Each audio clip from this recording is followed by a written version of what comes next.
ताजी पेंड खजूर आ गई सुखिया रोटियां दो पेंड खजूर आ गई ताजी पेंड खजूर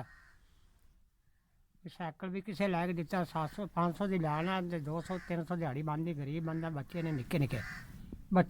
निक्के औखा गुजारा होंगे 200 300 बचता साइकिल भी किसी लैके दिता ही ना अल्लाह सस्ती करके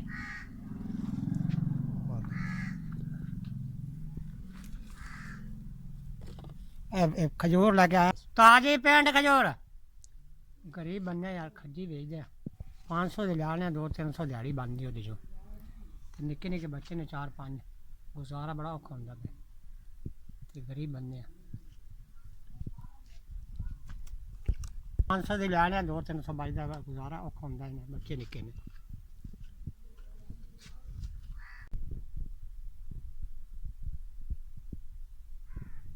बंदा 4000 मिल गया गरीब बंदा इस भी देना 10 महीने अल्लाह तक 3 4 4000 मिल गया मैनू एस भी एस वाले पासों खुदा उसका भला करे जिन्हें उन्होंने दिखे नहीं है अल्लाह उसका भला करे वो बच्चा भी खैर करे अल्लाह इन्हें गरीब बंदे ने अल्लाह तरक्की की अल्लाह उन्हें